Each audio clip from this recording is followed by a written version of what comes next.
Emotional was driving her to take care of her children. It was equally correct that her autonomy, backed up by her standard setter, yet another voice that had joined the fray, wanted her to get to work and to prove to herself and others once again that she was a capable, intelligent, and independent woman. Coach Meg helped Karen better tune into and appreciate these voices by asking her to imagine that she could tune into her mind, into her sub-personalities, like channels on a radio. She then asked Karen to turn the dial and land on each of these sub-personalities, these voices. Some of Karen's voices came in faintly, as if they originated from a station transmitting from some far-off location. But a couple of them came in with 50,000-watt clarity.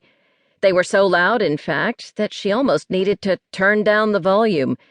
It was no surprise which voices were dominating, which came in loud and clear, even if, to Karen, they at first sounded like one.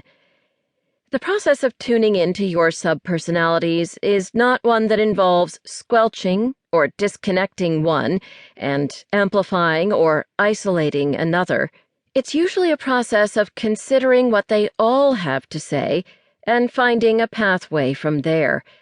In other words, we decode the messages our sub-personalities send us by considering how they connect to a set of primary needs, drives, and capacities.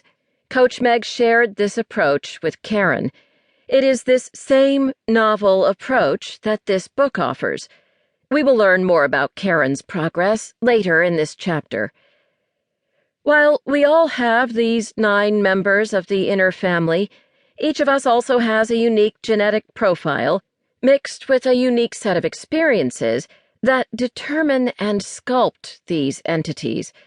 Hence, there is huge diversity in the inner family dynamic.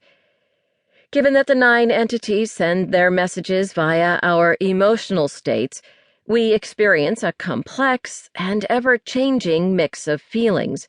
Some emotions are positive, some are negative, some are subtle, some are loud.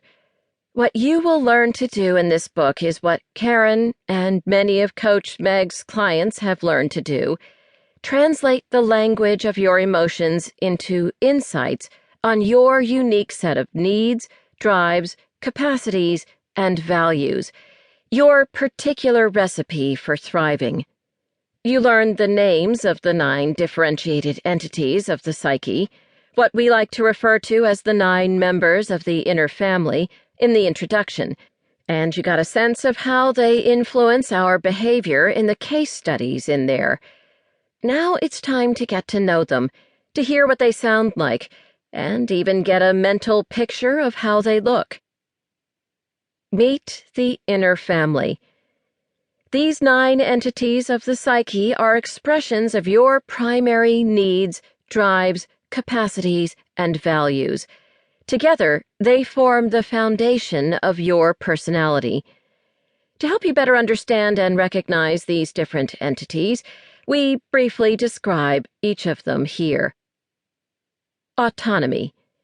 We have a primary need to be the author of our own lives, to engage in the activities that we choose and that reflect our personal values. We dislike external control and can even be rebellious and resistant when we perceive that someone is telling us what we should or have to do. Conversely, when we have the ability to make a choice, to select something that we find interesting or valuable, we continue to express our autonomy for the sake of it. Autonomy can manifest itself as the drive to leave the nest, to march to our own drummer. Psychologists Edward Deci and Richard Ryan, who have done more than 30 years of research on autonomy, view it as the most primary entity of the human psyche and believe that everything else stems from it. What autonomy sounds like. I'm not my parents, and I want to do things my way. I'm tired of taking orders from someone else. Maybe I should just take a few weeks off, jump on a motorcycle.